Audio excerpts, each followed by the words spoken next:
All right, guys, welcome to today's Local Yokels podcast. I'm Neil Colley, your host. I want to thank you guys for joining me today. And first, to get started, I want to make sure I thank my sponsors who helped me out. We got RoofWorks at roofworks.com, roofworksmidsouth.com. I always kind of mess that up.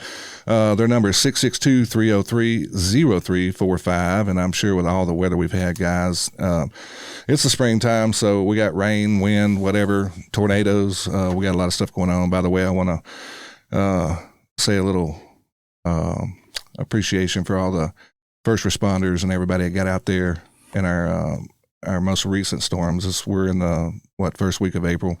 This past week we had some really, really tough weather come through. A lot of inches of rain, but a lot of wind and tornadoes we had come through, and especially in our Coldwater and Senatobia listening area. I want to thank all of you guys for helping out your neighbors, because I know there's some damage down there, some homes that got taken away. But first and foremost, just help your neighbor. That's the biggest thing, and I see a lot of you doing out there, and I'm very, very happy about that. So appreciate that, guys. Also, we're going to go back to Hamilton Lawn and Spray. That's Scott over there. You can reach him for all your spraying needs for your weeds this year. He'd probably mow your grass, too, if you call him. But you can reach Scott at 662-420-6428. And, of course, always remember the program I'm closest to is Feed My Lambs, which you can reach them at 662-781-1333 and or at minormemorial.org/lambs. And just, volunteer, sponsor a child, whatever you want to do. So appreciate any help you have. And today we have in house, to get right to it, I don't want to delay it any longer, DeSoto County's favorite, Sheriff Tuggle. Thank you for coming in and joining us today. Well, thank you so much for having me today. Yeah, man, appreciate it. It was kind of neat. I've been talking. We didn't know each other. Matter of fact, today is the first time we spoke, and I just thought it was kind of cool. I was going through your Major Martinez to schedule this, and he reached out last week, and man, I'm thankful for that. So I want to get into it today, and we want to talk about some of the things you got on with the Sheriff's Office. Mm-hmm. We want to clarify the differences first and foremost before we get started. Sheriff's Department or Sheriff's Office. Now, you are the sheriff. Yes. Of DeSoto County. Yes. And then there's a department that you oversee, but yours is a position of office because you're elected. I'm an elected official, so yes, it is the sheriff's office. Kind of similar to, you have the senator's office, you have the governor's office, you have the attorney general's office. All elected officials, they have office. Mm-hmm. And departments is normally where someone, assigns you that job or you answer to someone. Sure. But if you're occupying an office, the only people you answer to are the people who elected you. That's right. So it's always the sheriff's office. Are you saying I'm your boss? Department. Are you saying I'm your boss? I work for you, sir. Oh, my goodness. Well, you're in trouble. No, I'm just joking. But now I wanted to clarify that because the main reason is because we had, I kept saying the sheriff's department. And you're like, sheriff office, and I'm like, okay, I get it. So now we explain that there's a separation, that you're a position of, your position is elected, so people understand it's not appointed, because that would be more of an appointee over a department head. Yes, sir. So I get that. But most of all of our county supervisors are all elected positions, as people should know that, but I mean, some may not. They're who you work with side by side in order to get your funding. They allocate certain amounts for you to run your department, if you will. The departments within the office. That's right. So that is correct. Mm-hmm. Yes, sir.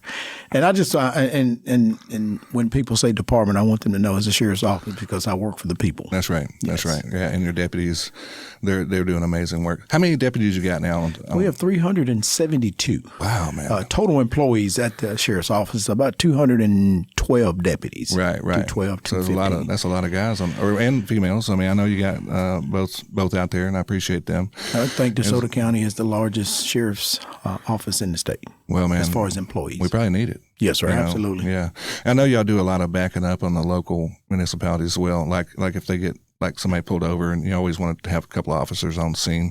Sometimes your officers, because there are so many and they're kind of moving around the county at all times, you guys will pull up and help them a little bit on the backup. Yes, sir. That's we got a great work relationship with all the municipalities. We meet once a month, all the police chiefs along with us, and our role in those meetings are more of a supportive role. Sure. We don't go in and say, okay, guys. You don't take it over. You're just going to go in to support them. Like I said, back them up. Yes, sir. If they need help. What can we do? Absolutely. We have resources that they don't have, and we don't mind sharing. Sure. And there's just a lot of you. I'm like, we're fortunate. Very fortunate. Well, I think as a county as a whole, we're fortunate because the focus is trying to serve and protect. A lot of people don't realize that the roles are really serving the public more so than, we're just after you. People's got this perception like, oh my goodness, they're behind me. That's not really what they're doing. No, it's not that. We are very, very fortunate in this county is with not only resources, but the people that live here. They have moved, some of them that have moved here, they have basically adapted to our lifestyle. Sure. We're very conservative people. We believe in respecting your neighbors. We believe in respecting each other. And then, and most importantly, we respect ourselves. Yeah. And that's the key. That's why this is such a great county. Yeah, I think so. People are amazing. We have a very diverse culture here.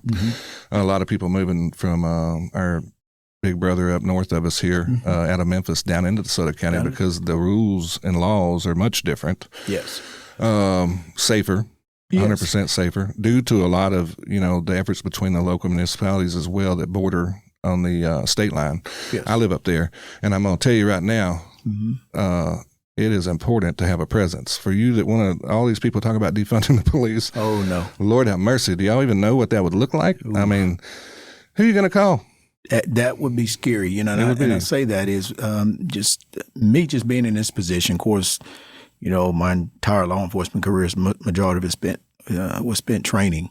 But just being in this position, I've learned about this county. People that are moving here, let's just say from up north, you can say Memphis, you can say from some of the Michigan, wherever, they're coming from everywhere. Yeah, especially just north of us, though. They're moving to get away from crime. That's it. And now we got people that are moving, and I'll say out of the 70% that are moving out of Memphis here to get away from crime, I'd say 30% of those are also expanding their criminal enterprise. That's the same concept with the individuals that are moving to the county from the Delta area region. We're having that problem too. They're coming here to get away from crime, but also about 30 to 40% of them are coming here to expand their criminal enterprise, and that's where they run into us. That's right, and I'm so glad they're seeing you because we need that. Like, I know it's even in our schools. Like, I talked to some kids the other day, some parents of some kids, and I was talking about a particular school that was having some issues with a lot of fighting and stuff. Yes. And part of it was coming out of the Delta. And that was that element that's coming into the high schools and stuff. And it's there for a reason, trying to expand their enterprise. And I'm like, man, I'm like a baby. I'm waking up at 52 years old, Sheriff Tuggle, and realizing all these problems. Like, I know that they exist in other places, but as you have more to offer, you get more attention from not just the good, but also the bad, Well, what it is in order for criminals to be successful, they have to have opportunity. Sure. And what we're trying to educate our citizens on in the county is don't give them that opportunity. I mean, if you park your car somewhere, you lock the doors, don't leave a laptop on the front seat. That's right. Or your phone. People moving here don't have the same values as we have. And that's why we're in the school system teaching these kids, if it doesn't have your name on it, don't put your hands on it. That's right. But I will say that some of the people are moving here are changing their mindset, and they are adjusting to our lifestyle. Sure. We're not changing our lifestyle for anybody. So if you come here and you don't adjust to our way of life, you're going to have some problems. Sure. And like, this, like, we're kind of an open carry area. Yes, sir. Like, so, for that's a big statement for Mississippi to make. Any state that has that, they're trusting their citizens because they understand that the high majority of them are good people, good people that are just trying to protect their own and the public. You know what I mean? Sir. I would say that if you were in a certain part of this county at any particular time and tried to make a bold move with a firearm yourself, you may have 3 or 4 back at you before you get started. And that is a deterrent. It is a very good deterrent. I love it. Yes, I love it. I say that all the time. People say, well, wait a minute, now you letting people walk around with guns and all? I say, okay, what's wrong with that? That's right. You remember growing up, you and I, it was nothing for a guy to drive down the street to come up there and go through town. He's got a shotgun strapped. I mean, in high school, man, in the parking lot. He's got a shotgun. I remember growing up, and they'd have, like the shotgunner's rifle in the back one of his pickup truck. Exactly. Yeah, in the shotgun rack there. Just like, okay, but, Different day and time, but like we're still here. That's kind of our culture a little bit, because there's a big hunting culture here, fishermen, whatever, Yes, so like, I think it's, to me, I think it's a huge gift for our community that they allow that. The laws do. That's true. I agree. Yeah, I think so too. And also, I think most of the officers of this county, whether it be municipality or sheriffs, they appreciate that because they also know that 99% of us are going to do the right thing. Right thing. So you guys are trained to spot things. And I know, we talked about that before the show a little bit about how you can just spot things sometimes. It's not that you're profiling, but you got to almost do it a little bit just to kind of you're looking for certain elements. It's called being able to identify the potential for good or bad behavior. That's right. And there's just certain indicators that people give off that will give you an idea of their personality and whether or not the potential for violence. Sure, sure, yeah. And we want to allude to what those things are because we want him to catch you. So I don't want you to. We want to get you out of here. Yeah. So now going forward, I know we talked a little bit about the department. I want to talk about how much I appreciate personally from my standpoint. I live, like I said, close to the state line up in Walls, the community, not the town, but the Walls. They have their little police department over there, which is cool, but we live in the county section of Walls, and it's huge, by the way. It's probably one of the, I would say Walls, the community, I know we got other names for it, like Lake Comrade and Eudora and stuff, but that's all kind of Walls. Like Walls. All the way from county line to county line, from the river to 301's Walls, pretty much, sir. And to the state line. It takes the sheriff's department to police that and patrol it. That's what I know. And there's a few state troopers spread out, but really the sheriff's department's maintaining that whole area for us. And I have seen more and more high-speed activity trying to run from here back into Memphis. They don't run over here, by the way. I noticed that. They know better than that. Yes. So, but they'll come down here and fool around a little bit. Yeah. But, buddy, it ain't no fun trying to get back. No, it's not. For about 10 seconds, it might be. But then there's going to be some real bad things happen to you. So do you want to talk about that a little bit? Well, one of the things that I've learned is I was in office 4 months. Yeah. We're very aggressive. When I say aggressive, I want people to understand when I say aggressive, I'm talking about proactive. Proactive. That means we're getting out, being seen, we're high visibility, we're looking for things that don't fit in. That's right. And the sheriff of Coahoma County called me about 4 months in. He's a former South Haven police officer. Okay. And he said, Sheriff, want to come up and talk to you. He's the new sheriff of Coahoma County. He came in. He's got problems down there, too, by the way. Oh, yeah. He came in. We sat down, had no idea what we want to talk about. He said, we've identified about 8 stolen vehicles in Coahoma County. We've identified them. And what we're hearing is they're trying to figure out how to get these vehicles to Memphis without going through DeSoto County. Right. And he just said, I need some help. Yeah. He said, because they're going to try to go across number 6 and come up 55 and go through Marshall County. But I just want to let you know they're trying to avoid DeSoto County. So actually, he was complimenting our guys. I was like, well, I appreciate that. And we have ways of knowing when, if you come in this county with a stolen vehicle, we're going to find out. So the criminal element's trying to probe, where our weaknesses are. And we're not going to tell them that. It's just that when they show up and they come here for reasons other than peaceful, they're going to see us. That's right. And that's what it is. Now, I know that the thing was about tags.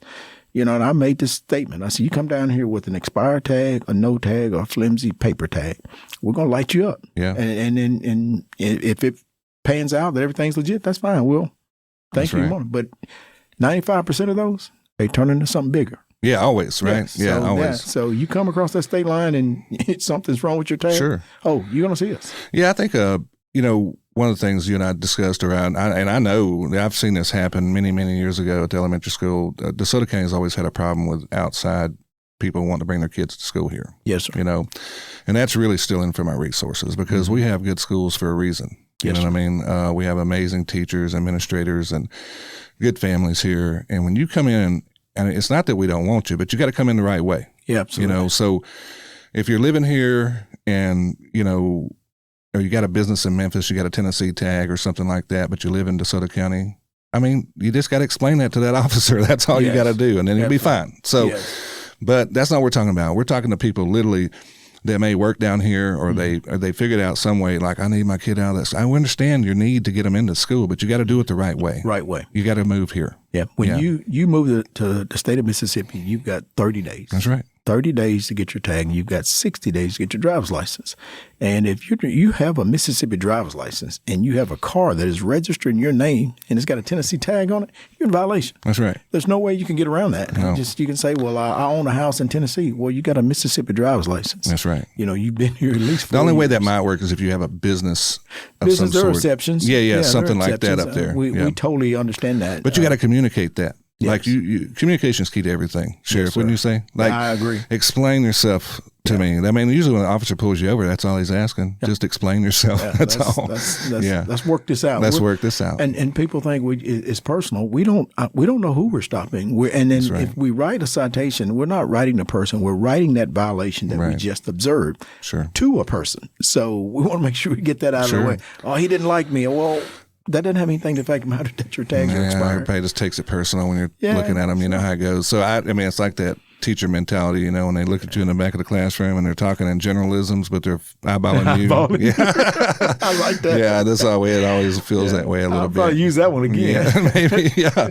So I think that from what you're saying about you know, just like really focusing on it, I know coming in, and I mean, you guys are always doing an expert job at that, by the way. I've seen it in action, and I've even had to get out one time and ask an officer back in the day. He was a little bit too rough. I mean, I observed it, and I was like, man, you know, you're messing up their day. He's like, well, look, I'm just doing my job, what I was told to do. And he said, if it messes up their day, so be it. I need to get them to get this right. Because he goes, they're stealing from us. He goes, they're stealing from you. Yes. And when he told me that way, it just hit right on the money. I'm like, he's right. You know what I mean? He's absolutely right. So we since January, we have written 418 citations for out-of-state tags. That's just the ones you caught. Exactly. Yeah. 77 of those been in school zones. Yeah. Those are people that are they're moving here, but they don't want to register the vehicles here and take advantage of you know, our school systems, you know, living in our communities. All the amenities that go with living in a community where people support public safety. Well, you have to pay your share too. Sure. So it requires you to get your car tagged. Yeah. First thing first. Yeah. And it's just that there are people out there trying to board that. Well, they come down here too, and they'll shop at our local stores. We appreciate that. Like, there's no doubt. Like, we want them to come down here and shop. But, you know, you're coming down here because of two reasons. Yes, sir. It's a cheaper cost of living. Yep. Typically. Now, I don't know about now. Things are changing rapidly with that. Okay. But, like, you know, typically the taxes are cheaper. Yes, sir. You know, you're experiencing a gift that we have worked hard to build this community with, as far as the people that initially live here or they move here and invest in it. So if you're just going to come down here and take advantage of the good deals that we have, the safety, the cheaper cost and things of that nature. Great schools. All that stuff, you know, like just overall, I think it's just I think DeSoto County is one of the best places I've ever, you know, that I've lived. And I've lived in 3 significant areas. Okay. And sorry, everybody that's listening, that may be from my hometown. So I didn't mean anything about that. I'm just saying from a standpoint of like business to community activities. I mean, it's one of the best I've seen. I think it's a great place. It is. And I want to keep it that way. Well, we're fighting hard to keep it that way, and we're having some success. Yeah, man. I think you're doing great, by the way. And I'm not just fanboying you here, by the way. Yes, sir. So I've been watching ever since you started running. Yes, sir. And I thought about, all right, he's going to have a tough time with these good old boys down here. But man, I looked up,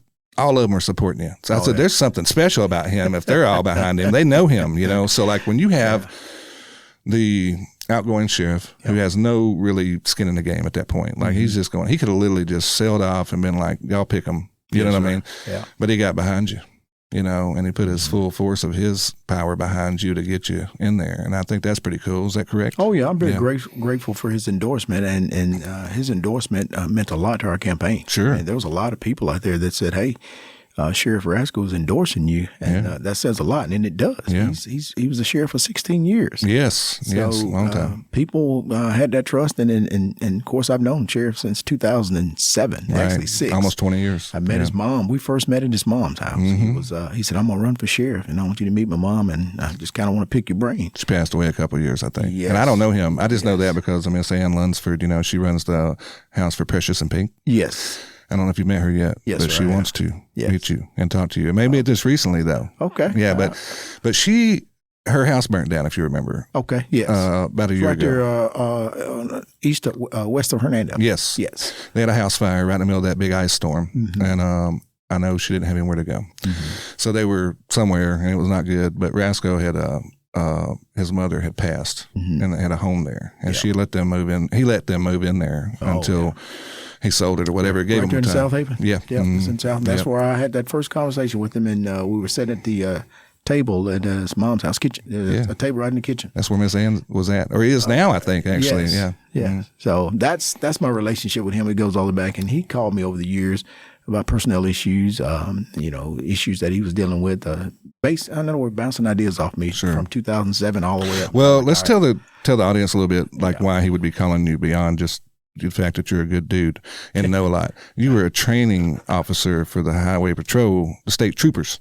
Well, so you trained like I mean, you got them going, you kind of helped them physically get in, you know, all that stuff, right? Yeah, let me clarify that. I was assigned to, in 1998, of course, I was stationed here in DeSoto County as a trooper, and they transferred me to the training academy. They was having some issues down there with the recruits. The discipline wasn't there. They had, integrity issues in the program. Yes, sir. So they transferred me down to take over the basic law enforcement program. That's everybody but troopers. Right. That's police officers. Okay, so it was deputies. the academy, so to speak. Yeah, I worked at the Right, academy. right. That's everybody that needed every entity, whether it be a college that had a police department, or whether it be a municipality, a sheriff's office, game wardens, MBN, everybody except for the highway patrol came to that program. Right. And that's the program where I started. And basically, I worked my way up till I became the director of the training academy, which encompasses the highway patrol also. Right. The highway patrol came out there, used the facility. It had their own training staff. So they brought their own people in to train.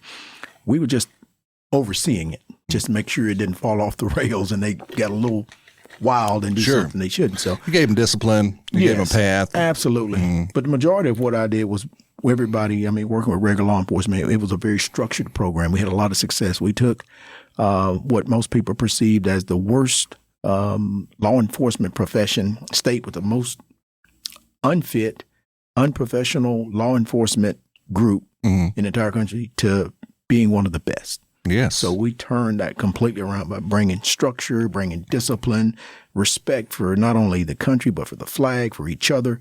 So it was a very, very regimented program, and it became one of the best in the country. Yeah. Which I can see how that transitions into what you do beyond the office, by the way.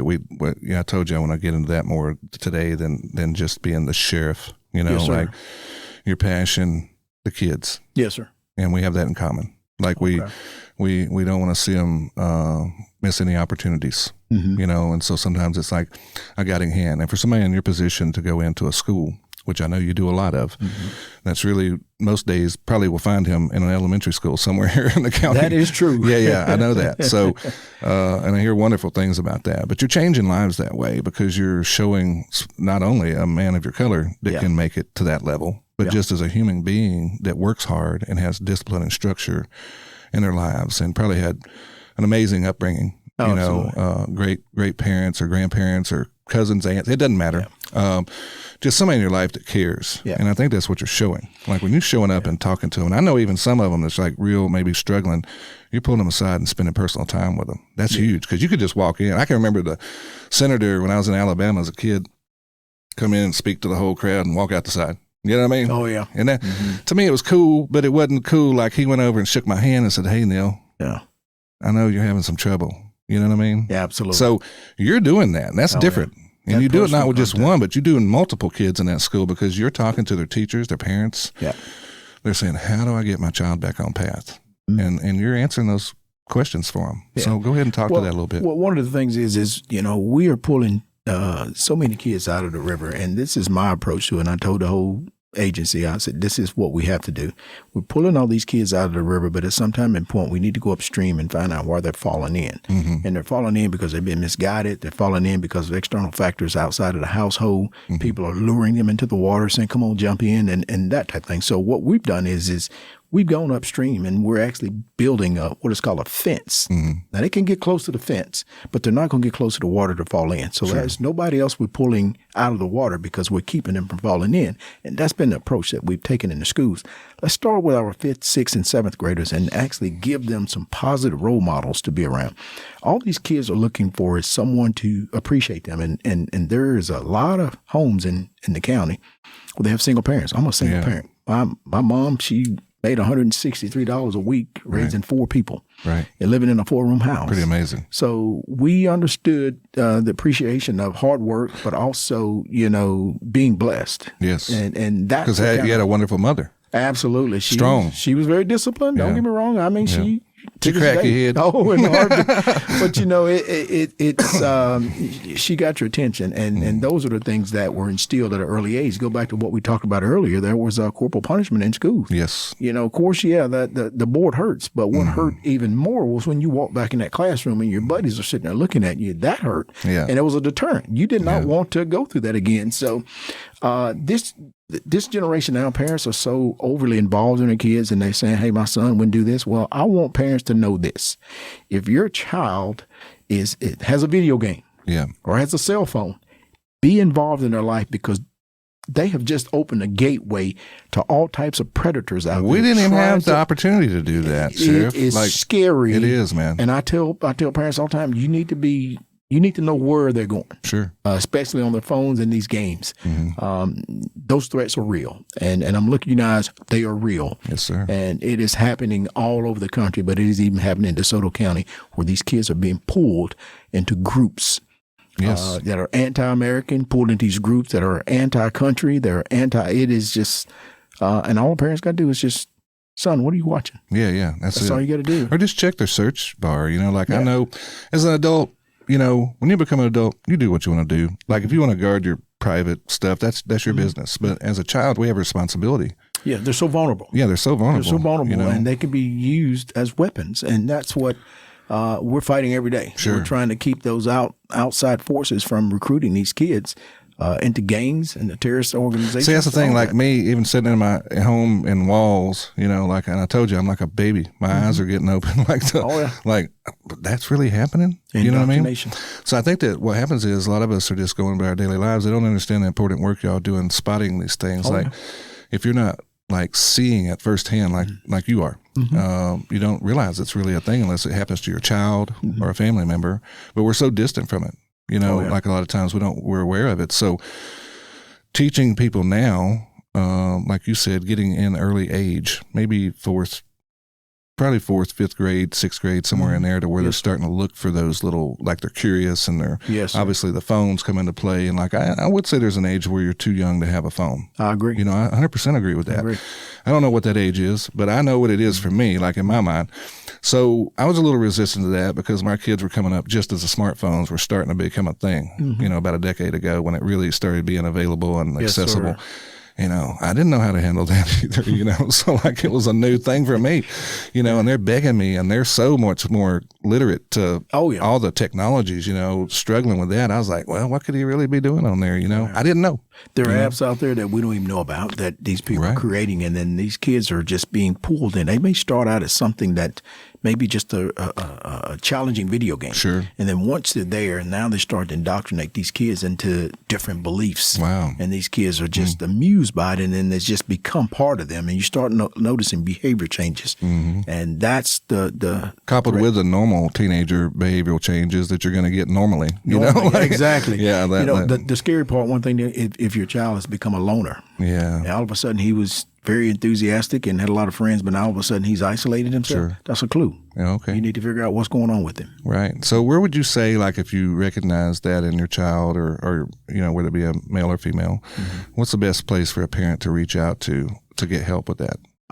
Me personally, I would say call us first. Yeah. Because we don't want to cut that off, because someone that's reaching out to him may give us the gateway to where they are. You want the big fish. We want the big fish. Right. So if they sense anything, say, my child is just, he's always on his video game and that's never him, just give us a call. Absolutely. And let us, we got ways to find out these things. And, we got a lot of resources. Oh, I know. And then once we find out that, hey, this guy's being pulled into a gang or a terrorist organization. Or a predator. That's a big one. That's a big one. Oof. Human trafficking, that's big. And same thing with girls. It's out there. We have it here, but a lot of that sex trafficking and human trafficking, I would say human trafficking, happens around college campuses, sure. University of Memphis, Ole Miss, those things. So you're going to get more of that there. I'm just talking about like the young children that are getting targeted. Like, man, that is probably one of the things that makes my blood boil the worst. Yep. That and a woman beater. Yeah. Those are the two things. Yeah. Dude, I'll lose my cool over that stuff. I'm a pretty laid back guy, but like that will get me riled fast. Like, well, sir, it's on the campaign trail. I was speaking out at Bridgetown. They had it's an HOA meeting. Yes, sir. And it was probably 75 to 80 people at this meeting.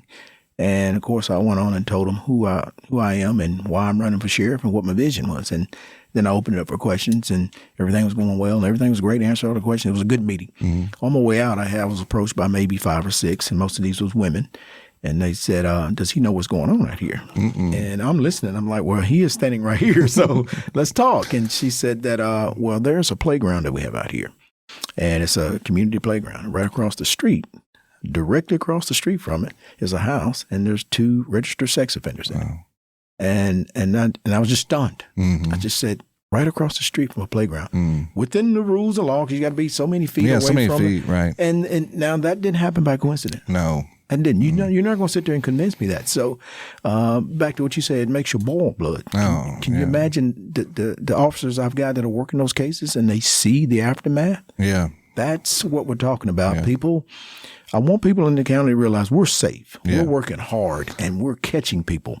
We're being very proactive. These are the people. Now, the numbers are up. You know the numbers are up? The numbers are up because we're catching them coming into our county. That's right. That's why the numbers are up. Now, we're not going to sit back there and be reactive after they've already committed a crime. Sure. You're trying to get them before they act. And the thing about it is we're making them nervous. Don't go. I can't tell you the number of Memphis guys or Shelby County guys or guys south of us saying, hey, don't go to DeSoto County. Man, These look, are criminals. These are criminals. Right.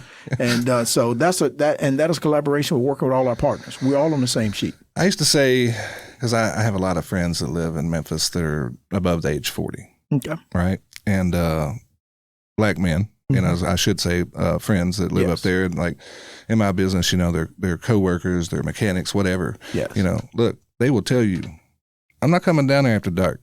You know what I mean? Like that's been a rule of thumb my whole life, Neil. They can. Yeah, they can, but that's their mind, how they think. It's like you do not mess around in DeSoto County, first of all, period. Yeah. But especially after dark, because they know them police are going to be on high alert at the sheriff's department. So that's what their rule of thumb is. So like when you were talking about that, like don't go through DeSoto County because like they're aware of it. Yeah. That's a true statement. I want them to remember that. I want them to be thinking that every time but there's this young group that's below 40. They don't care. They're just coming because the opportunity's there. That's where y'all's presence, you're so visual up there. And I got to applaud South Haven too. I got to give them some credit, and Horn Lake, all those guys, because they're super vigilant too about, and Olive Branch actually too. Everybody that's on that, about, what was it, a year ago when the governor said, I'm going to put more resources in place for them to have a bigger presence on their state line. Y'all have all done that. Yeah, and that's working together. Yes, that's just what that is. And what I mean by we want people to come here and feel safe. So this was for the criminal element. Yes, right? But the criminal element, the thing that they're and it goes back. These young guys are saying it now. These 17, 18-year-olds, they're fighting each other because one of them made a decision to come across the state line and got caught. So, and then they're mad at each other. Now they're mad at each other. And I told you not to come down here. Well, we want them to know that we're going to be very proactive, and we're not racial profiling, we're not criminal profiling, but you stand out. You try. It's 90 degrees outside, and you walking around with a sweatshirt and a hood on. You're going to probably get looked at. You're going to get looked at. And or you got a blacked out vehicle with black windows. We want to know who's in the car. Who's in the car and running no tag. Yeah, no tag. All that stuff. There's some signs. Like, those are clues. So, like, I mean, I would say, like, I got some pretty dark tint on my truck. I'm not going to tell you what I drive because I don't want y'all getting right there. So, honestly, Sheriff, I don't want that. But point is, most of the time, you see the same vehicle every day, and you're like, all right, I know who that is. You know, like, it's just really they want to see who's in the vehicle. It's not like they're trying to not have you have your privacy. It's just absolutely. If you pull up and you're a regular Joe and you got some tint, maybe he can't see you. Just roll your window down. Give him a little wave. Absolutely. Let them know who you are. Like, just say, I'm here. And that's the beauty of our officers. And not only that, officers in this county, we understand that. Yeah. And I've had a number of people that have been stopped by our deputies have called and said, thank you for pulling me over. Yeah. At least it shows that y'all care and you're out there being aggressive looking for the element. So, is it a little inconvenience? The people in DeSoto County okay with that? Yeah. The only people that are not okay with that is the criminals. Well, the ones that move here from that criminal area, that typically they don't understand how policing is a little different. You love the safety of this place, but you don't understand why it's safe. Why it's safe. Absolutely. Like you're going to get, I don't want to use the word harass, but you're going to get probably approached if you're not doing exactly what you need to be doing. There will be something that stands out about your vehicle, and that's just what we're looking at. Maybe you got away with it up there because there was just so many people that they can't catch them all. But down here, we have a lot of officers, period. every city, and I'm not like saying that it's great. I don't always like the huge presence around me too, but at the same time, I do feel like I'm safe because I'm not doing anything wrong. So, and I will tell you, there's been a couple of times when my tag got out of date and I wasn't even aware of it. Like, and I get pulled over to stop somewhere, like they're doing a traffic stop for DUI checkpoints or what have you. And be like, hey man, your tag's out. I'm like, really? He's like, yeah, like a year. Like, you know what I mean? So those type of things, that's good. You know what I mean? So now I got to go buy my tag, and I'm like, well, man, how did I skip it for that long? It's like 9 months. Absolutely. So we know that those things are going to happen, right? They do. But when that's what I call a citizen that's just unaware. You know what I mean? But there's people who come from a different place that they don't know how we live down here, and I think it's important that they all try to, I guess, kind of look around them, see how other folks are living, try to live that way the best you can. Take care of your property, take care of your neighbor, look out for one another, and things will probably be okay. Who has been our biggest allies in this, I'm going to call it a tag, but this movement against making sure that we keep juvenile crime out of this county. You know who's been our biggest ally? Grandmothers. Oh yeah, man. They love us. They'll call me in the middle of the night. Well, they're raising their grandbabies. And they will say, my son this. But one of the things that I always tell people when we start talking about this stuff is that there's a news agency station in Memphis that starts out their program. It's 10 o'clock. Do you know where your children are? We grew up with that. Absolutely. Yeah. I've got a sheriff call me and he said, how are you how in DeSoto County with your population, you don't have a problem with juvenile crime?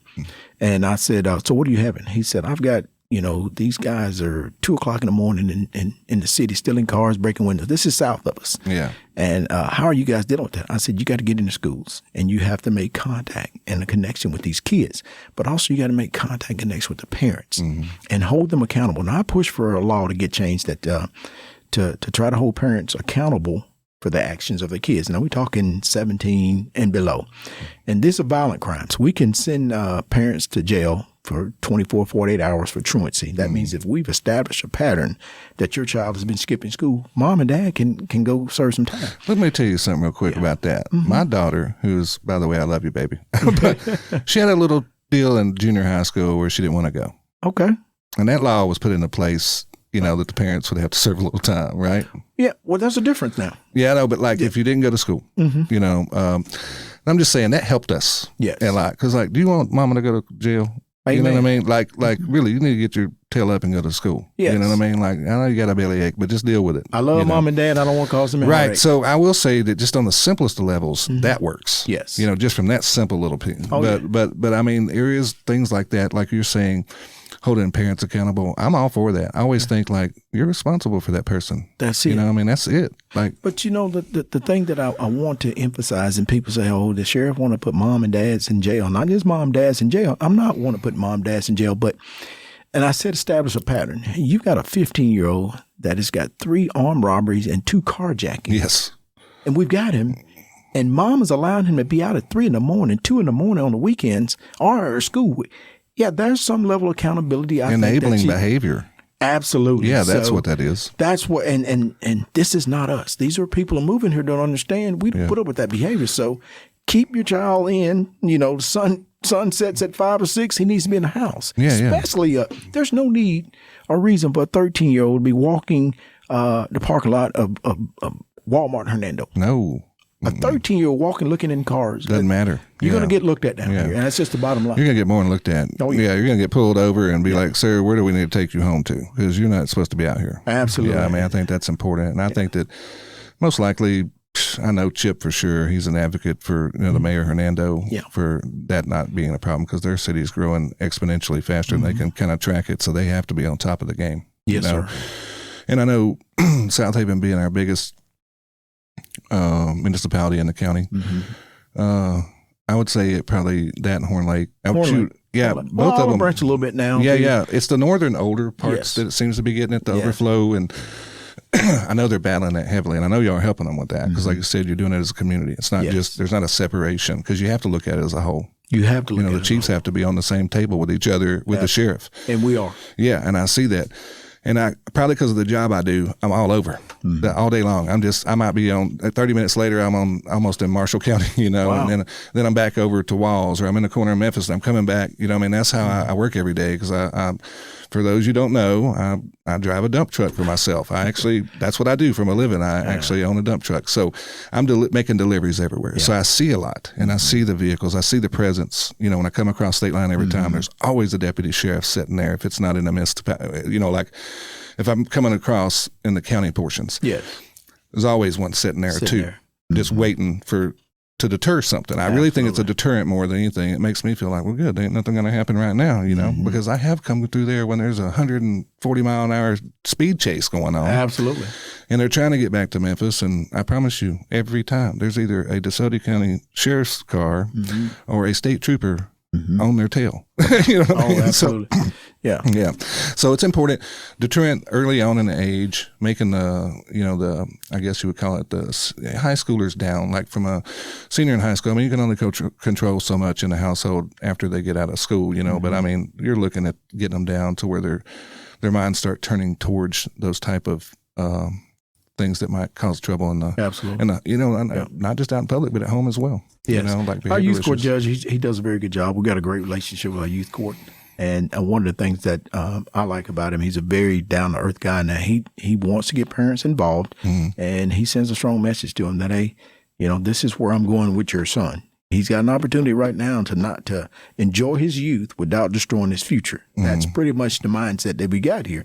And our guys are not trying to ruin a child's life. No. But it says sometimes, you know, these kids make decisions and it's, you know, to the point where you have no other choice. Yeah, and then absolutely. I don't think jail's a place that we need to have. If we could talk to your mother today, Sheriff Tuggle, would you say you were a knucklehead when you were little? Oh, absolutely. Absolutely. So there's promise to like come from a standpoint of where like, yeah, I was a bad little kid, but you know what? When I got in that house, I knew what was up. Oh, you know absolutely. what I mean? My mom was a character builder. Yeah. I'm the guy that was trying to, and I was smart now. I had good grades. Sure. But I'm the guy that's trying to probe and see how much I can get with. And she was that, hey, this is the little beacon. And so she built character. Sure. So all of those little lessons we had, some people call them spankings, whippings, or whatever it's called. Yeah. I call them lessons because I learned, hey, whatever I did to get that, I'll never do it again. So I call it education. Education, I can go with that. Because, you know, it's not just school. No. Education is you can get it a couple different ways. Oh, yeah. You know what I mean? You can take it by making a horrible mistake. You get educated as you go. Or you can do something really good and get rewarded. And, you know, okay, that's the way I want to go. You know, experience. And so, and I think that, you know, one of the things that Stacy and Mr. McKinney talk about is with the Hope Center is about developing these youth from a standpoint, whether it be male or female, just like, you know, a helping hand sometimes just saying, I see you, you know what I mean? Yes. I see you. And trying to develop them and rewarding it when there's great behavior. And, you know, the amazing part of post just getting browbeat all the time because of your bad behavior, you know. So I'm sure that when you go into these schools, you try to recognize, and I'm sure right away you can tell some of the ones you're like, I'm going to see him pretty soon. I can tell, you ever see that? The good thing about DeSoto County schools is we've got a great relationship with the superintendent and all of his principals. Sure. They've allowed us to come to school. They will call us when they identify. I just had a kid this past weekend. We went to her school several months ago, and I invited her back to the sheriff's office, and we just fed them lunch. And she gave a very passionate plea that there was a student in her school. She was a third grader. Right. And he was on the verge of being influenced by external factors outside of school. And it was because of where he lived. Had good grades and all. But his dad has just been arrested. He's in jail. Now mom is raising 4 kids, and she just had a connection with this kid. So we went to the school. And I sat down and I talked to him because she was thinking that he was starting to maybe venture if he gets out here. So we wanted to put a force field around him because of his environment. And I told him to take the hood off. I said, why you got this hood on in the school? And he pulled it off. He said, sir, I need a haircut. I said, I'll tell you what I'm going to do with you. I seen that. Yeah. He said, I need a haircut. So yeah. I said, this is what I'm going to ask of you. I said, we can have a friendship. And I said, I'm going to have some other people talk with you. We're going to keep you involved in sports because he's a great athlete. I said, if you can, first thing you do every morning is get up and make your bed. I said, because if you do that, that means that's one thing you've already accomplished for that day if you don't do anything else. And I said, the second thing is I want you to do one act of kindness. I don't care if you're going to tell your teacher, thank you for educating me today. It's one act of kindness. You can do that. I said, I come back and I get your haircut and I'll take you some lunch. And he told his mom that. His mom reached out to me. She was very grateful. I picked him up, got a haircut, took him up. He wanted to go to Gus's I think it's Gus's Fried Chicken. Yes. Took him up there, and he was like, this, because he never had it. He'd heard about it. But what I was getting at, that principal reached out to us because of his environment. So we want to put a bulletproof shield around his kids. So if those external factors try to recruit him into a gang or try to introduce him to drugs, he can always say the sheriff told me to stay away from it. Because that does exist in our community a little bit, you know. So it's not like we're, you know, I think sometimes we're a little bit, especially in these nicer areas of DeSoto County, we forget that there are some older areas that's not quite as affluent, if you will. Yes. And that there are those things, that criminal element that's been moving in is slowly but surely, you know, little by little. Yes. You know, and y'all are fighting a hard battle to keep it out, especially with the youngsters. So that may have impacted him, that one interaction with you over the course of a day or two or whatever it was. And I know you reached out to a friend of yours that gave him a nice haircut. Oh, yeah. Yeah, I seen that on social media. You actually took him to a barber shop, a friend of yours. Right, Hernando. Yeah. And had him, and I mean, look, that was his biggest thing. He was ashamed of himself, you know. So, like, one of the things that we talked about with, like, Miss Ann with the Precious and Pink, you know, she runs it where the women leave the jail. Yes. And she takes them into her home, her personal home. And a lot of it is getting their personal self-care taken care of. You know, their self-image is huge, especially with women. But men can also experience that. Oh, yeah. If they don't feel, you know, their best dressed or whatever it is, you know, then I can see, and that starts at a young age. You know, remember when school, how, you know, if you didn't have on some of the nicer shoes, like we kind of grew up in an era to where there wasn't that. And then we grew in, like, you and I probably both relatively about the same age. We grew up in the late 70s, early 80s, mid 80s. And, you know, there wasn't Jordans before Jordan. No. You know what I mean? You had like the Sears and Roebuck. Yeah. Blue with the white stripes or some red Nike or white Nikes with some red something on them. You had the pony. So the pony. And Chucks. Yeah, Chucks. And so but I couldn't afford Chucks.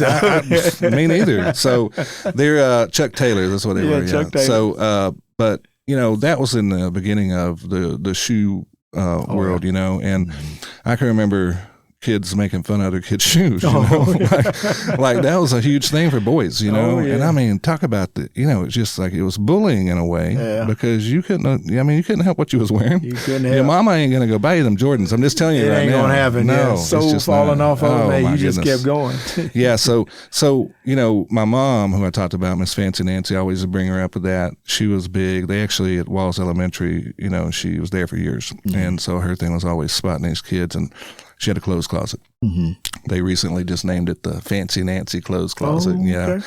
And but she would call me, and she's like, Neil, I got this one little guy, and he's just toes are hanging out, you know. And so, man, I know what that means. You know what it means at second grade or whatever it is. Oh yeah. So I go to like Shoe Carnival or somewhere, and I do not go cheap. Like I buy him the best shoes I can find. Okay. You know what I mean? And I'll go put them on his little feet in the hallway privately, you know, like get him outside. I didn't ask the parents because I would think mostly they would appreciate it. Oh, yeah. You know what I mean? So I just felt compelled. My mom, and I mean, just little stories, how much that means, that one interaction. So I don't know. It's a couple years later, man, he went to my mom. He knew that I was her son. He's like, man, you know, that was amazing that he did that for me, because that was really what was sinking me. You know, he was really down. So like feeling good. Yes. You know, some of them talk about if you dress good, you feel good. You know what I mean? That kind of thing, you know, that type of deal. So I guess that's parlay. So like he had a good, clean haircut. Yes. You fed him, you showed him some attention. Yeah. And I bet you it shows up somewhere down the road Somewhere for him. down the road. Yeah. Absolutely. Yeah, it's impactful. So any of you listening out here that have a position to where I mean, look, I don't have a position of authority over anybody, but I'm trying to make an impact by just feeding children, you know, through the weekends, through the program I'm involved with Feed My Lambs. But you don't have to have a special job to be impactful, to mentor people. The Hope Center, you can get involved just from a volunteer standpoint. They'd love to have you. Reach out to Stacy and Mr. McKinney. And also my girl, I just had on recently, she does young ladies from, I think it's third grade through high school, like seniors. Okay. Same type of mentorship program. A lot of them don't have fathers, so she has father-daughters dances, and people like yourself may come in and, you know, be a surrogate father for the evening and dance with them and stuff like that. And they do a lot of self-care and teaching them how to, you know, letting them be made up and have a good evening and things like that. So these are important values that maybe that not all children get to experience. Some of us had great upbringings and we just took it for granted, you know, and Mine may not have been great, but I thought it was great for me. You know what I mean? Like, Oh, yeah. I don't look back on it any bad times, other than that shoe over the forehead that my grandmother might put on me. She had like a 12-inch, like, a real narrow foot. You remember the kids that the old ladies used to wear? Bunions, so they was cut out on the side. Cut out on the side. Yeah, you know what I'm talking about. So she'd use that thing like a weapon, man. She'd get me and my brother good with those things when we got too big to spank. That's how she got us, So, but it's impactful, man. And I can think back to teachers, coaches, local officers that maybe I ran across in my life that made an impact on me, that maybe I didn't remember till later. Somehow it encouraged me to do better. Because I was a knucklehead too. You know what I mean? I wasn't a bad kid. No. But I was just always pushing the limits. You were growing up. That's what that was. Yeah. Hey, finding out, hey, how far I can get away with this. The embarrassment works for some kids. Some kids, it's, a little bit of love. You got to find what motivates them, I guess. You got to find that passion. You do. And that's what we're doing in schools, trying to teach kids about being able to identify what your passion is, what motivates you.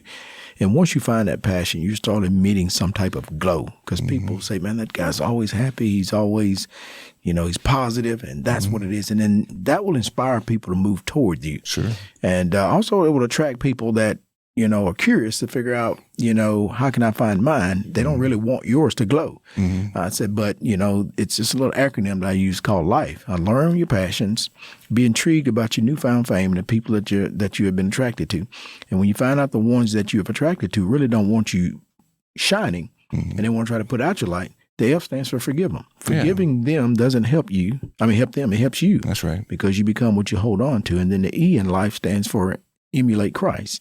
And then that extra E that I always add to it is encourage everybody to come across do the same. That's amazing. That's what we try to teach these kids. Yeah, I love that. So looking back as a young man, the age group that you're working with now, was there someone out, you mentioned single family, single mother. Was there a male or someone who showed up in your life that impacted you that way? Was it a grandfather, a coach, a teacher? No, it was a guy that was dating my mom. Uh-oh. Yeah, he was just her boyfriend, and this guy was basically a father figure to me. He took us under his wing. He didn't have to. He was dating my mom, and he was a garbage truck driver. Yeah. So believe it or not, in the third grade, I had already made my mind up that I was going to be a garbage truck driver. That's what you was going to do. Because he made a great salary. And when school was out, I had to get up in the morning at 3 and go to work with him. And I was just fascinated by how the little truck comes up. And, I was like, this is the life, Right. But it started at third grade. That is where you're probably the most influential. I think and so. That's why we're in the schools now, because we can influence kids because they're trying to find out, where am I going to go in life? Yeah, I think up to like third grade, they're a little bit they're babies still. Yeah, they're babies. And they're still kind of like innocent to the mind of most things. Like whatever it is, they don't even get it. Maybe if you show it to them, they're just like, oh, okay. Absolutely. I'm just hungry and I want to watch cartoons pretty much, go play in the dirt or whatever it is. But by third grade. My grandfather also. Now, my grandfather lived with us, and he was he was very strict. Very disciplined. Yeah. So that's probably where you got your discipline from. Very quiet, but didn't tolerate a lot. All he wanted to do was when he came in from work, he worked at, used to be, it's called All UMax, right off of McCracken. Okay. He worked there and he retired there. I think he was there like 40 years. Wow. But his thing was on the weekend, he wanted to watch the St. Louis Cardinals. That was his baseball That was his team. passion. And just back then, you had the TV where I was the remote. If he wanted to change it, you had to turn a little knob, because there was no button.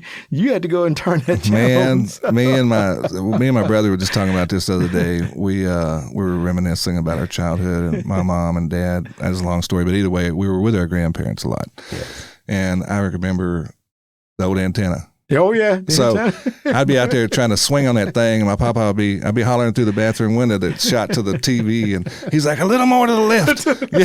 And I'm out there with all my mic, because this thing's like 100 foot tall, and it's steel and cold or hot, one of the two, whichever time of year it was, and you just get it dialed in just right to pick up a channel somewhere. Yeah, that was all it was. And you're right, I was the remote. The remote changed that channel. Yeah, that's right.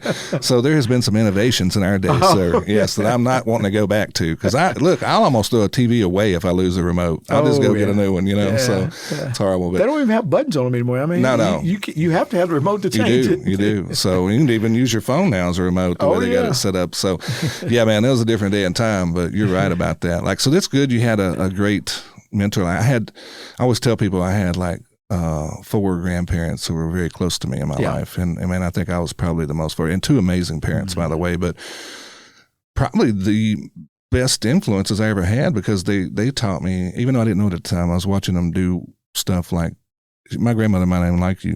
Mm-hmm. She might even want to whip you over the head. She was that kind of woman, mm-hmm. but she would help you. Mm-hmm.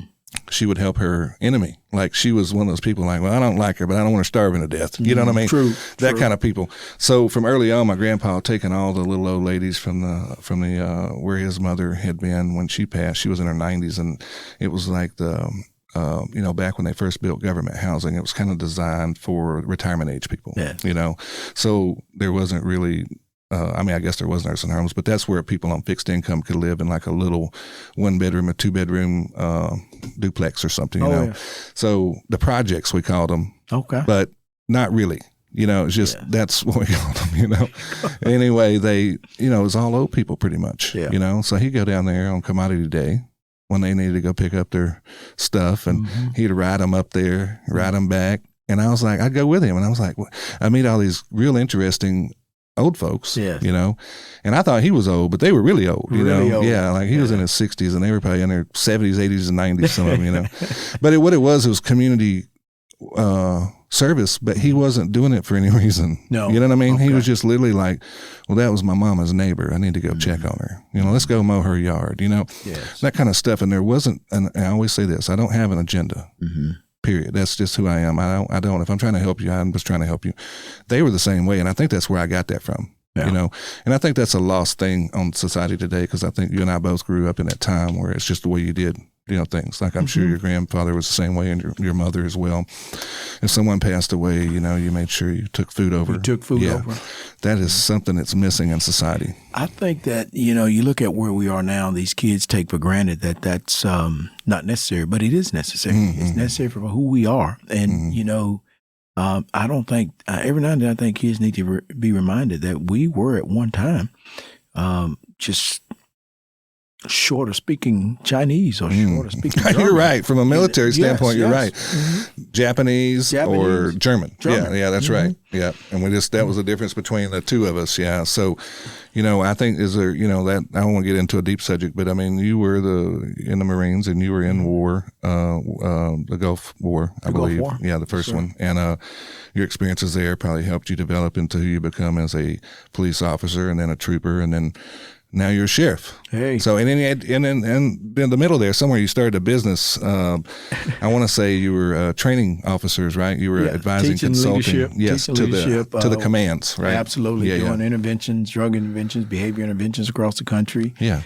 Teaching executive protection, recruiting for several universities. I know you're not doing it now, but does that business still exist? It still exists. So you have a partner in it that's doing that part of it, and you still do a little bit of it? Yeah, I'm the managing partner. Okay, and good. That's just we got people all across the country that help us with what we need. Sure. A lot of times I still do some of the teaching. I was at Memphis PD. Yeah, you do have an off day, by the way. I like to tell people that. Like I know he's out there everywhere and you see him everywhere, but that doesn't mean he's working all the time. I work pretty good bit. But I think it is a 24-hour day job. It is. It's a 7-day-a-week, 24-hour thing, and I have to squeeze time in to do some of these other projects. Well, like what you're doing here today, I want to thank you. I know it took time out of your day, and it's an essential time for you to get home with your family if you have an off day, I want to respect that. So, I made sure we did it. I'm like, he probably don't want to do it after hours. And, that's fine. That's the best time to do it. It probably is. There's no pressure, right? No, so at that point. Always want. And you've got some great people behind you that support you. And I know that like Major Martinez that you brought in with you earlier,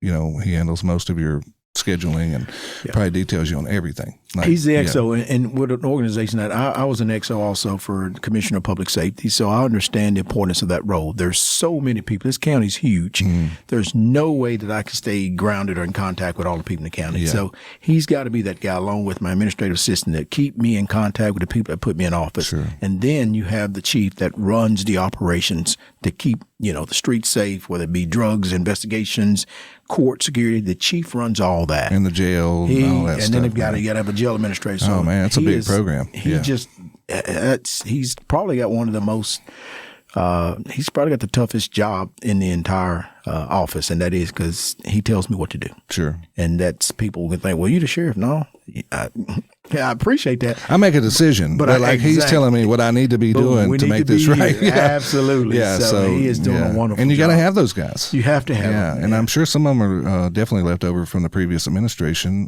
because they're lifelong officers. They've been they're just hoping you see good to take care of them because they're doing a good job. Absolutely. And I'm sure you kept the ones that were doing a great job. Well, out of the 365 employees, we kept everybody but 8. Right. And now I don't say that there are some that probably did not believe in where we wanted to go, but if a leader walks in and he gets rid of all of his people and start from scratch, he's an inexperienced leader, and he is also an incompetent leader. Mm-hmm. A leader should walk in any place, an office or any position, and create an environment where everybody in that agency has the potential to be a better version of themselves. Mm-hmm. So you create an environment.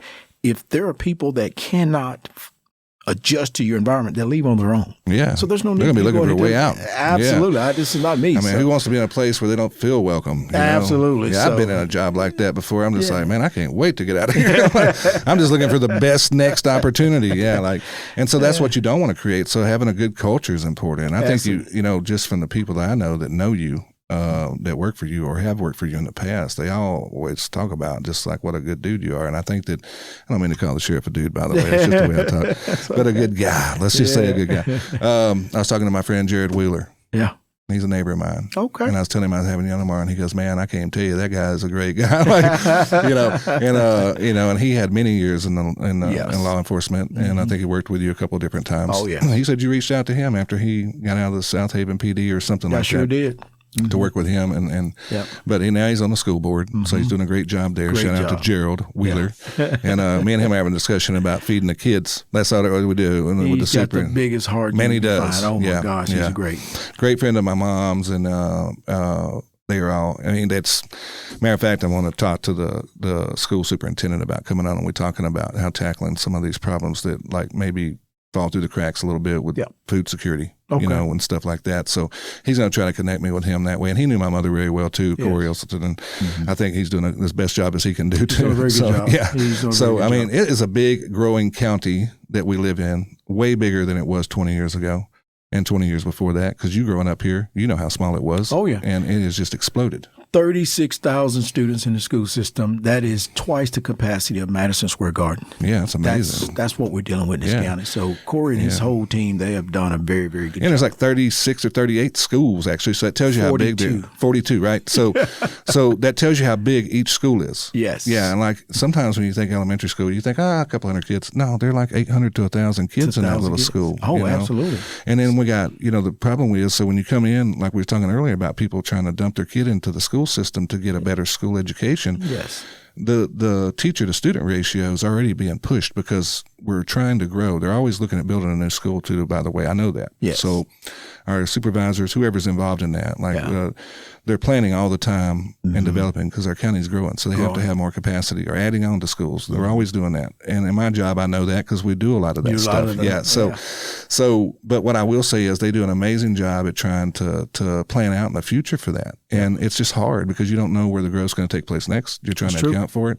And then on top of that, just trying to have enough teachers and administrators to oversee all this is huge. It takes a lot. So it's a big system, astronomical numbers. And I know it's nowhere near as big as Memphis because that's a whole nother problem. And they got a real problem. A real problem. But from what I see between everybody that's doing a good job, and like I said, I don't want to call anybody I don't sit in their shoes, so I can't tell you how bad it is or good, but I know that they're doing the best they can, and those are elected positions, and we got to make sure that if we see something, ask questions. Just like in your position, you're like, hey man, I'm open. You can ask me anything today. Yeah. Because I was told you, I said, is there anything off topic? You're like, nope. Anything you want to talk about. I could ask you about a million things that maybe a lot of people want me to ask you, but I'm not interested in the details of certain prospects of what's going on behind the scenes, and that's really none of our business in a lot of cases because there's investigations going on and. So really what it was today is talk about all the good, positive things you guys are doing as a department. Yes. And as an office, by the way, his office. So, but really to focus on how good you're doing with the kids, because I know that's like really your focus. And I know that it takes time out of your personal life too for you to go do a lot of those things. Oh, yeah. I got up Saturday and she said, what you got going on? So I'm going to go pick this kid up and get my hair cut. Don't say she.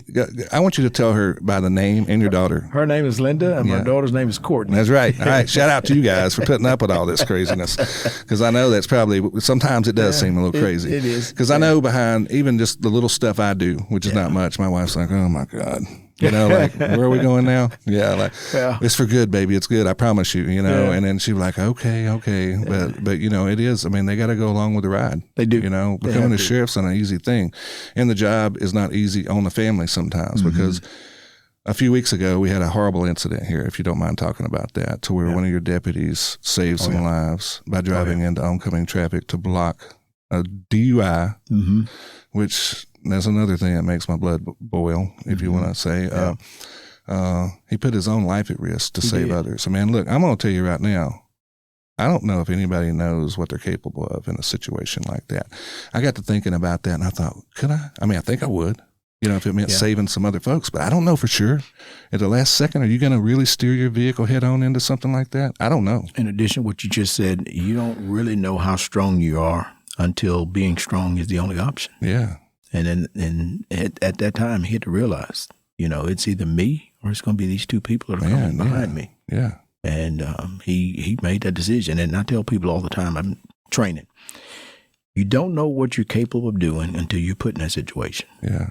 Now, we talk about courage. Courage is that mental quality that recognizes fear of danger or criticism, but enables a man or a woman to proceed with calmness and firmness. He exercised not only courage, but he sat and thought about judgment. If I don't, two people die. And he didn't have much time to be thinking either. It was a split-second decision. And it's just that, but that speaks volumes for where we are as a county. He enjoys where he's working. Yeah. He's here. And a lot of people said that, you know, he loves his community. He loves the community. And he did that. The people in this county can never repay him for that. How is he doing? He's good. He's fine. He was in great shape, big guy. All he had was he had some lacerations in his throat and just a little stiffness there, and that's pretty much was it. Man, I don't know. I didn't see the accident, but I can only imagine that vehicle. Yeah, it's these are high speed too. Like it wasn't like it was dead stopped and she hit him. No. Yeah, he went on into interstate. Interstate speeds. Yes. So yeah, I mean, I'm sure that everybody I seen what you did afterwards, and I seen that you were literally beside yourself a little bit, because I think the emotional impact it took on all the officers that knew him and worked with him, it kind of brought home the dangers of what things are happening, because it's not necessarily always a gun. No, that's true. Or someone trying to beat your brains in. Yeah. You know, it's not that. This is like life or death situation instantly. You know, like he could have literally, his family could have lost everything they knew that night. Everything. Because I talked to his wife that night. Yeah. Yeah. You know, I tell people that we do this because not only because it's who we are, but because we love the citizens in this county. Mm-hmm. And we understand that we signed up for this job. Me personally, my wife will tell you in a heartbeat, you know, running for sheriff was not, I was retired. Mm-hmm. But Sheriff Rascal did a very good job of articulating what the challenges are that are facing this county.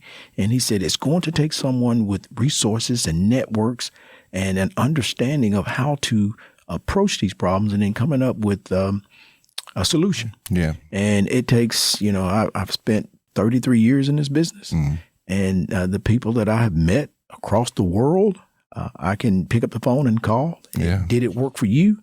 And if it worked for you, I'm going to try it myself. So I've got those options. Learning. Absolutely. Not being afraid to say, I don't know, let me call and check with this guy because this is something new on me. Yes, you know, and you got several resources that you can call. So protecting this county is a big responsibility, but it's never been a responsibility that we've been unwilling to take. No, man, I think you guys are doing good. I mean, look, I know right now, I know in the past, you know, I never had to do this, but I know that resourcefully, I know a couple of supervisors very well, county supervisors. Ray's one of them, Dennison. Oh, yeah, great guy. Think a lot of Ray. And he, you know, I can pick up my phone, he answers. Mm-hmm. And like I said, I'm just a regular guy now. So like, it's not like I hold a position in the community somewhere, guys. So what it is, he's seen in me early on that I was trying to do good by the community. So he knows that my ideas are going to be somewhere involved in trying to help others. Yes. And it's not unreasonable. And by the way, I'll tell you this before we get too far in this, because we're going to have to show, I know you got to go here in a minute, but we're building a fundraiser for our fundraiser this year for Feed My Lambs. We're building a 67 step side C10 pickup. Oh, okay. Put it up here. No, wow. I always prompt Derek to put it in the show. Okay. But the premise is we're going to have Outlaw Intentions is going to build it for us. They're out of Strayhorn. Yeah. And as I said, the surrounding areas always have people involved. And they're building it for us. And we're having. That's nice. Look at that. That is really nice. Man, amazing. You just play so well, man. You're a media guy. I can already tell. So anyway, but then we got Ronnie Giesling from Ronnie's Hot Rods. Him and his family are going to paint it for us. And I don't know if you're familiar with them down in Senatobia, but man, they're pretty renowned worldwide. Like they're pretty big time into building amazing machines. And they're going to paint it for us, which makes it over the top even more. And we're going to raffle this thing off to give away in October at our annual fundraiser at our car show. What was the name of his body shop now? Oh, in Senatobia? Oh, Ronnie's Hot Rods. Ronnie. I got Ronnie Giesling. I've got a 1998 Toyota Tacoma. Yeah. No 4-wheel drive. Just a little. I've got it. It's got 140,000 miles on it in 1998 now. Yeah. And it still runs. I need to get another paint job on it. Man. Look him up. Yeah, they're pretty tough. And I can get you involved with some other folks too, because like sometimes his explanation to me is like, I'm 2 years out now on doing any projects. That's what he tells me. Yeah. And I told him about the program, what we were doing. And he's like, I will do it. Wow. And he didn't even know me. So again, it was one of those just like he felt what my desire was and what I was trying to do. And he's like, I want to be a part of that. Wow. And I was like, well, how much you charge me? He goes, no, I'll paint the truck. Or, Really? Yeah. And like, I don't, a lot of people I didn't even know what a gift it was until later on. I was telling some friends, I'm like, do you know who he is? Like his paint jobs are not just worth the money you pay. Like they're worth the quality that comes with it. Wow. So they're big in the business, been a long time. I'd like to meet them. Very cool people. They're very, I think, community oriented. And like I said, the Local Yokels is my podcast, and it's focused on DeSoto County and surrounding areas. And I always want to include Tate and Panola and places like that in Tunica because they are our community. They shop here. Lots of our friends live in these communities and they work up in this area. Or just somehow it all kind of connects. And that's what I love about this show is it's connected me with so many good people. Yeah. And my friend Randy Hendrickson owns Roofworks. He supports me in a lot of stuff I do. I mean, I couldn't do it without him, but he's the one who kind of helped me with the idea of that. Of course, it was really his idea, but we should be able to drag this thing around to all the car shows leading up for a couple of months before then, advertise the program, get some traction behind it. And of course, as we raffle off the tickets, all the proceeds will go to the Feed My Lambs program to feed more kids. And I'm trying to find more. And obviously, Mr. McKinney, who is a principal at Hope Sullivan. Mm-hmm. We talked about it. They have a similar program, but it doesn't have a name. There's just a church that helps them. Okay. But things like that takes a lot of money. Mm-hmm. So with this, me and Randy's trying to think of how we can do multiple of these a year. We build them and then we pick a program that's important, need immediate impacts, needing, they're 100% donation based type programs. Like House of Grace is a good one, for instance.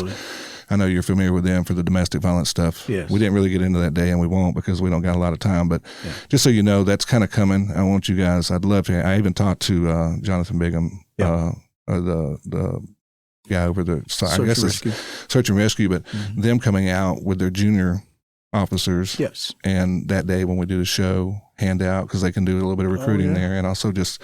Like, again, some mentoring in the public, like this is community service. This is what this looks like. Please involve us in that. Definitely. Please it's in October, and we'd love to have you come out. Oh, absolutely. Just don't get no tickets if they're burning out, because it's going to be a car show, man. So you got to tell your deputies, stay back.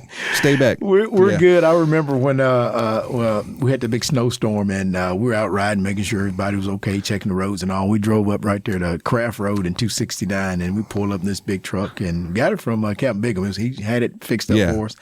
And we rode up, and the kids said, oh, shucks, the police, the sheriff's here. They're going to run us away. I walked You out were there. out there snowboarding. I said, where's my sled? That's right. You did do that. Yeah. That was a good time. Did you have fun? I had a great time. So, I know you have a good, fun side to you. I've watched you a little bit on listen, I don't care who you are. At 55 years old. Yes.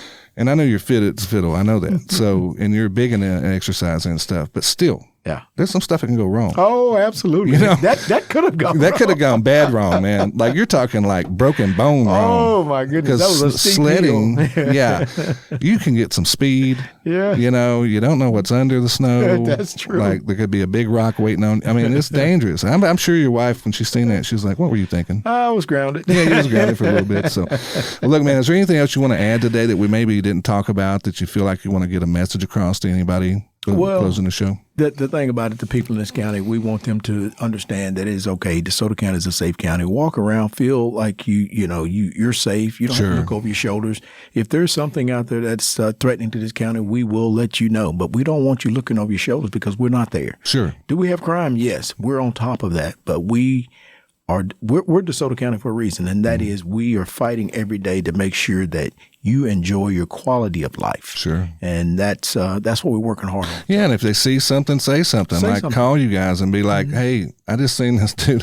Let people know because I know you got your eyes on it, you're trying to take care of it, but there's still people slipping under the radar. That's why the crime exists. But if you see something, say something. A simple phone call has solved the most complex crimes. Absolutely. So I just again, thank you for coming on and doing the show. I know you got more important things to do, but now we're friends. And guess what? You're not only the sheriff of DeSoto County, you're now a local yokel. I'm a local yokel. Sure. I appreciate that. So. All right, guys. Well, look, man, thanks for joining us today. We appreciate you guys checking in. I know that I could do another show with Sheriff Tuggle because he's got a lot to talk about. And we may do that soon. Like, you call me. Absolutely. We'll do something else. Like we'll focus on a different topic that maybe he want to get a point across. Talk about the Gulf War. That's right. We could do that. Yeah, that'd be amazing. Yeah, that'd be amazing. So again, thanks to my sponsors. Look forward to everything that they do for us. I mean, just check in with them, try to shop local as much as you can, guys. I know it all impacts our community somehow. It gets back to our kids. And as individuals, we just try to stay focused on helping our neighbors and all good community service and things like that. So check us out next time. Thanks. Bye.